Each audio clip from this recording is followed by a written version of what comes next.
നിങ്ങൾ ഈ കാണുന്ന 3D എൻവയോൺമെൻറ്റ് ഒരു 3D സോഫ്റ്റ്വെയറിൻ്റെ സഹായത്തോടെ ക്രിയേറ്റ് ചെയ്തതല്ല. ഇതുപോലുള്ള കോംപ്ലക്സ് 3D സീൻസ് സ്കാൻ ചെയ്യാൻ ഇന്ന് നമുക്കൊരു ടെക്നോളജി ഉണ്ട്. അതാണ് ഗോസിയൻ സ്പ്ലാറ്റിംഗ്. ഗോസിയൻ സ്പ്ലാറ്റിംഗ് ഇതൊരു 3D റീകൺസ്ട്രക്ഷൻ ടെക്നിക്കാണ്. ഒരു സീനിനെ മില്യൺസ് ഓഫ് ഗോസിയൻ പോയിന്റ്സ് ഉപയോഗിച്ച് റെപ്രസെൻറ്റ് ചെയ്യുന്ന രീതി, അതും മെഷിൻ്റെയും ന്യൂറൽ ഫീൽഡിൻ്റെയും സഹായമില്ലാതെ. ഇനി വീഡിയോയിൽ നമ്മൾ ഗോസിയൻ സ്പ്ലാറ്റിംഗ് എന്ന ടേം യൂസ് ചെയ്യില്ല, അതിന് പകരം GS എന്നായിരിക്കും യൂസ് ചെയ്യുക. GS വരുന്നതിന് മുമ്പ് നമ്മൾ ഉപയോഗിച്ചിരുന്ന മറ്റൊരു ടെക്നോളജിയാണ് NERF, ന്യൂറൽ റേഡിയൻസ് ഫീൽഡ്. ഇതും ഒരു 3D റീകൺസ്ട്രക്ഷൻ ടെക്നിക്കാണ്. എയുടെ സഹായത്തോടെ ഫോട്ടോ ഉപയോഗിച്ച് 3D സീൻ ഉണ്ടാക്കുന്ന രീതി. ഇതിൻ്റെ വർക്കിംഗ് കുറച്ച് കോംപ്ലിക്കേറ്റഡ് ആണ്. ആദ്യം നിങ്ങളെടുത്ത ഫോട്ടോ ഇമേജ് സീക്വൻസായി കൺവേർട്ട് ചെയ്യും.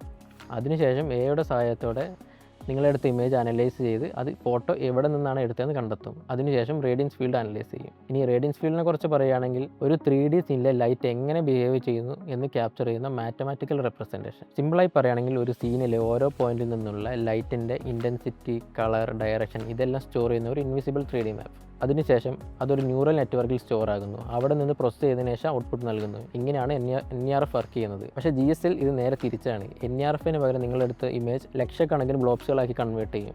ആ ഓരോ ബ്ലോബ്സിനും പറയുന്ന പേരാണ് ഗോസിയൻ. ആ ഓരോ ഗോസിയൻസിലും colour, size, depth, orientation, transparency ഇതിൻ്റെ എല്ലാം ഡാറ്റകളുണ്ടാവും. ഈ ഡാറ്റ എല്ലാം കമ്പയർ ചെയ്ത് നമുക്കൊരു 3D super realistic 3D scene കിട്ടും. ഇവിടെ NERFനെ പോലെ ന്യൂറൽ പ്രഡിക്ഷൻ ഇല്ല. അതിന് വരെ ഇവിടെ യൂസ് ചെയ്യുന്ന റിയൽ ടൈം റെൻഡറിംഗ് ആണ്. സോ ഇത് ഉപയോഗിച്ച് നമുക്ക് VR walk through, 3D environment, virtual production ഇതുപോലുള്ള ഒരുപാട് മേഖലകളിൽ നമുക്ക് യൂസ് ചെയ്യാം. നിങ്ങൾക്ക് ഇത് ട്രൈ ചെയ്യാൻ താല്പര്യമുണ്ടെങ്കിൽ Luma AI, Polycam പോലുള്ള ആപ്പുകൾ ഡൗൺലോഡ് ചെയ്ത് യൂസ് ചെയ്യാവുന്നതാണ്. അതുപോലെ വരും ദിവസങ്ങളിൽ ഗോസിയൻ സ്പ്ലാറ്റിംഗ് ഉപയോഗിച്ചുള്ള ഒരുപാട് വീഡിയോകൾ നമ്മൾ അപ്ലോഡ് ചെയ്യുന്നതാണ്. അതുപോലുള്ള വീഡിയോകൾ ലഭിക്കാൻ ഈ ചാനൽ സബ്സ്ക്രൈബ് ചെയ്യുക. അതുപോലെ നിങ്ങൾ ടെക് കെയർ ഫ്രണ്ടിന് ഇത് അയച്ചു കൊടുക്കുക.